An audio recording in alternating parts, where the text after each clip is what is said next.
حضرات ملت اسلامی، السلام علیکم ورحمۃ اللہ وبرکاتہ۔ الحمد للہ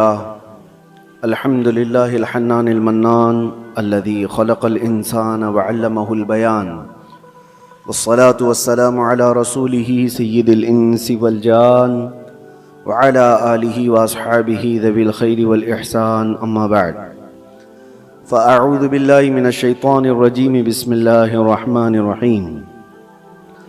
ومن نعمره ننكسه في الخلق أفلا يعقلون، صدق الله مولانا العظیم۔ بارگاہ رسالت مآب صلی اللہ علیہ وسلم میں درود پاک کا ہدیہ پیش کریں۔ اللہم صلی علی سیدنا و مولانا۔ تحویر نہیں بلکہ سوئے ہوئے ضمیر کو جگانے کا نام ہے سلمان نشری، جن کی باتوں میں نوجوانوں کے دلوں میں دین کی تڑپ اور اس سے رسول صلی اللہ علیہ وسلم کی سما روشن کر دیتی ہے۔ محمد معدن الجود والکرم وآلہ واصحابہ الکرام وابنہ الکریم وبارک وسلم صلاۃ دائمۃ سرمدا ابدا۔ قرآن عظیم میں اللہ عز و جل ارشاد فرماتا ہے، سورہ یاسین کی یہ آیت ہے، ہم جس کو لمبی عمر دیتے ہیں اس کو اسی حالت کی طرف لوٹا دیتے ہیں جس میں وہ پہلے تھا۔ یعنی میں آیت کا مفہوم عرض کر رہا ہوں، انسان کی شروعات جو ہوتی ہے بچپنے سے، بچہ ہے، بچہ جس کیفیت میں بڑا ہوتا ہے، جوان ہونے کے بعد ایک پورا انسان نظر آتا ہے۔ بچے کو پورا انسان نہیں کہا جاتا، اس کی عقل بھی کم ہے، اس کی سمجھ کم ہے، اس کے چلنے پھرنے میں کمزوری ہے، کھانے پینے میں مکمل نہیں ہے، لیکن جب بوڑھا ہوتا ہے تو اس کو واپس بچپنے کی طرح بنا دیا جاتا ہے۔ انسان کی زندگی جہاں سے شروع ہوئی اسی طرف واپس آ جاتی ہے۔ اب اس آیت کی تفسیر میں علماء اعظام، مفسرین اعظام نے فرمایا ہے کہ ایک حالت سے دوسری حالت کی طرف پھیر دیا جانا، اس کو ننکسہ فی الخلق کہا جاتا ہے۔ سورہ یاسین کی جو آیت میں نے آپ کے سامنے پڑھی، ہماری زندگی جیسے شروع ہوئی، بچپنے میں دانت نہیں تھے، صرف دودھ پی سکتے تھے اور کوئی ہارڈ غذا نہیں کھا پاتے ہیں۔ بچپنے میں ہاضمہ اتنا مضبوط نہیں تھا کہ گوشت مچھلی سب کھا لیں، وہ نرم غذا کھاتا۔ بچپنے میں وہ خود سے چل نہیں پاتا تھا، کسی کے سہارے کی ضرورت ہوتی تھی۔ بچپنے میں بولنے میں تتلاہٹ آتی، صاف صاف الفاظ نہیں بول پاتا۔ چھوٹا بچہ ایک سوال کو بار بار کرنے لگتا ہے، اسی چیز کو بار بار پوچھتا ہے۔ چھوٹا بچہ کبھی کبھار خود سے پیشاب پخانہ کر لیتا ہے، اسے احساس نہیں ہو پاتا بستر میں، اس کی صفائی کے لیے اس کے ساتھ کسی کی ضرورت ہوتی ہے۔ اب ہم آتے ہیں بچپنے سے جب بڑا ہوا، جوانی میں یہ ساری چیزیں اس کی پرفیکٹ ہو گئیں، لیکن جیسی بوڑھاپے کو پہنچا پھر سے وہی حالت پر آیا کہ اب بوڑھا بھی دانت گرنے کی وجہ سے ہارڈ چیزیں کھا نہیں پاتا۔ بوڑھے کو بھی نرم غذا دینی پڑتی ہے، بوڑھے کا بھی ہاضمہ مضبوط نہیں ہوتا کہ ہر چیز وہ ہضم کر لے جائے۔ بوڑھے کے اندر بھی اب کسی کے سہارے کی ضرورت آ گئی، اتنی کمزوری آ گئی کہ خود سے کھڑا ہو کر کے چل نہیں سکتا، کسی کے سہارے کی ضرورت ہے۔ بوڑھے کے اندر بھی بھولنے کی عادت آ گئی، بوڑھے کے اندر بھی ایک چیز کو بار بار پوچھنے کی عادت آ گئی جو بچے کے ساتھ تھی۔ بوڑھے کے اندر پھر وہ مقام بھی آ گیا کچھ بوڑھوں کو کہ پیشاب پاخانہ نکلنے لگا اور ان کو پتہ بھی نہیں چل پا رہا ہے، کنٹرول ختم ہونے لگ گیا جسم کا، بستر پر ان کے پیشاب پخانے بھی ہو گئے۔ بہت سارے بوڑھوں کے ساتھ یہ معاملہ ہوتا گیا۔ وہ کہا کہ انسان جہاں سے شروع ہوا تھا پلٹ کر کے وہیں آیا ہے، انہی حالات کی طرف اسے لایا گیا ہے اور پھر اس کا خاتمہ ہو جائے گا۔ میں یہ بات اس لیے عرض کر رہا ہوں کہ غالباً ایسا لگتا ہے کہ دنیا بھی جس انداز سے شروع ہوئی تھی پلٹ کر کے اسی انداز پر آ جائے گی. آج کے حالات ہمیں یہ بتا رہے ہیں. اگر آج کے زمانے میں کسی سے کہا جائے کہ دنیا واپس اپنے پہلے مدار پر آ جائے گی, پہلے کیفیت پر آ جائے گی, تو لوگ ہنسیں گے. دنیا کی پہلی والی کیفیت یہ ہے, زمین میں بیج بو, فصل آئے تو اناج نکالو, چکی میں آٹا پیسو اور روٹی بناؤ اور کھاؤ. نہ کوئی مشین کا تصور, پتھروں کو ٹکرا کر کے آگ جلاؤ اور دیے روشن کرو اور گھر کو اسی سے اجالا کرو. یہی پہلی کی کیفیت تھی. کپڑے اپنے ہاتھ سے سلو, باقی کوئی چیز نہیں تھی. گھوڑ سواری کرو, کوئی سواری نہیں تھی.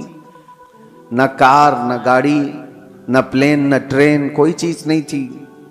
جانوروں پر سواری کیے جاتے تھے. دنیا کی یہ پہلی کیفیت ہے. آج میں اگر کہوں کہ دنیا کی اسی پہلی کیفیت, جن کے لہجے میں حق کی گونج اور الحقوں میں دلیل کی نور ہے, اور علم و ادب و حسین زبان جسے دنیا سلمان اجہری کے نام سے جانتی ہے, پر واپس آنا پڑے گا تو لوگ ہنسیں گے. ایسا کیسا پاسبل ہے؟ ممکن نہیں. لیکن میرے عزیزو, آج میں ایک بہت اہم بات آپ کے سامنے رکھنے جا رہا ہوں. ہو سکتا ہے دنیا اسی پہلی والی کیفیت پر واپس آ جائے گی, اسی کیفیت پر جہاں سے شروع ہوئی تھی. آج کے حالات دیکھ کر یہ لگتا ہے پیٹروٹ میزائل اور نیوکلیئر ویپنز کے ذریعے سے پوری دنیا ایسی تباہ ہو رہی ہے. یہ تو ابھی ہتھیاروں کا استعمال پورا نہیں ہوا. جو ہتھیار یہ سپر پاور کنٹریز بنا کر کے بیٹھے ہوئے ہیں, ان کا ابھی استعمال نہیں ہوا. 1945 میں جو نیوکلیئر کا استعمال ہوا تھا, اس کا اثر آج تک ہوتا ہے جاپان میں, ناگاساکی اور ہیروشیما میں.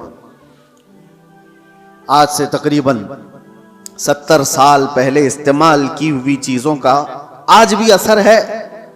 نسلیں وہاں کی لنگڑی لولی ہیں. زمین بنجر ہے کہ کبھی سبزہ نہیں اگے گا, اور اس زمانے میں بنایا ہوا وہ نیوکلیئر ویپن تھا. 70 سال کے بعد تو ٹیکنالوجی بہت آگے بڑھ چکی ہے.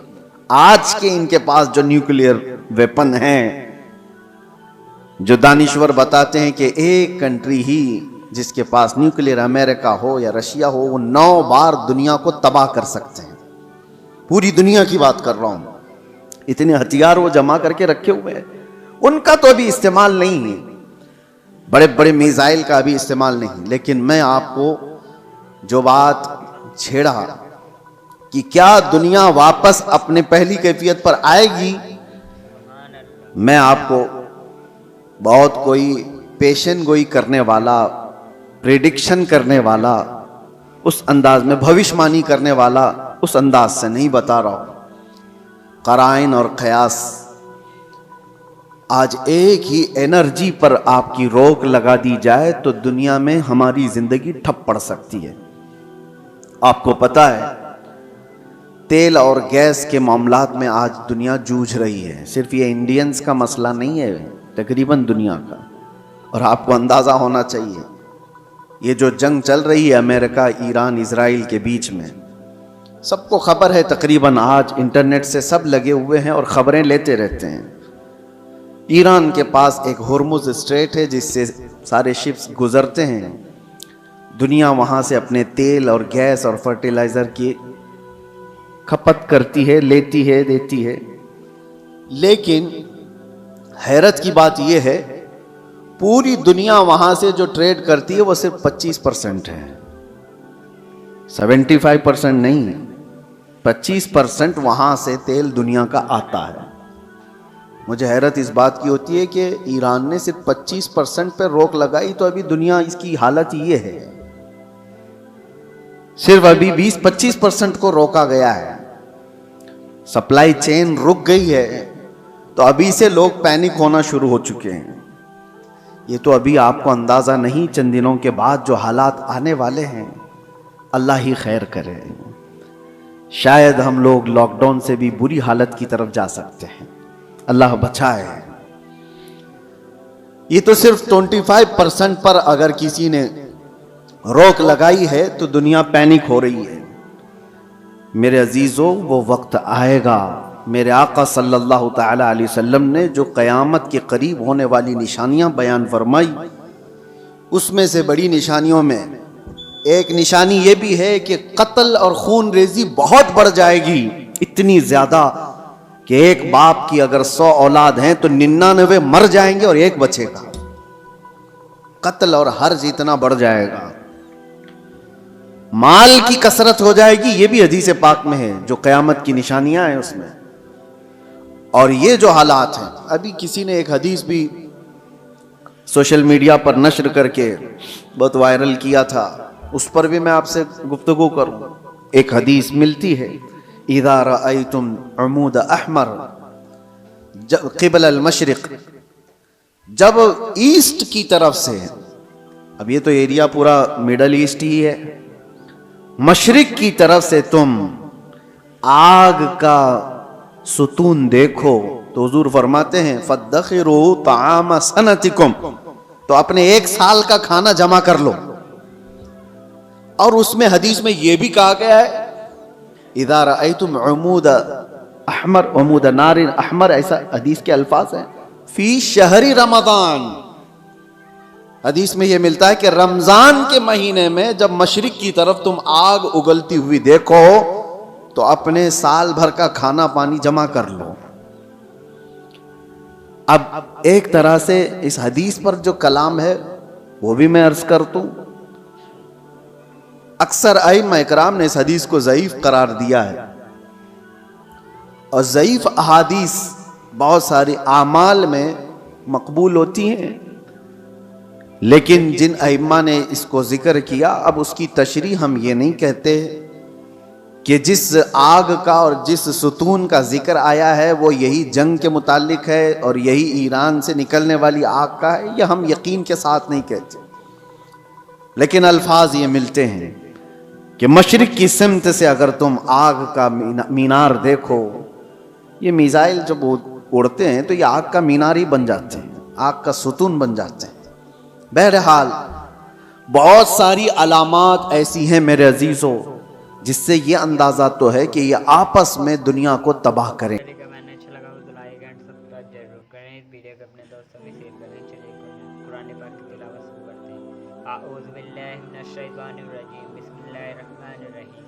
من آمن منهم باللہ وبالیوم الآخر قال ومن کفر فباع متعه قلیلا ثم أضطره إلى عذاب النار وبئس المصير۔ إذا يرفع إبراهيم قواعد من البيت وإسماعيل ربنا تقبل منا إنك أنت السميع العليم، ربنا وجعلنا مسلمين لك ومن ذريتنا أمة مسلمات لك وأرنا مناسكنا وتب علينا إنك أنت التواب الرحيم، ربنا وابعث فيهم رسولا منهم يتلو عليهم آياتك يعلمهم الكتاب والحكمة ويزكيهم إنك أنت العزيز الحكيم، ومن يرغب عن ملة إبراهيم إلا من شفيع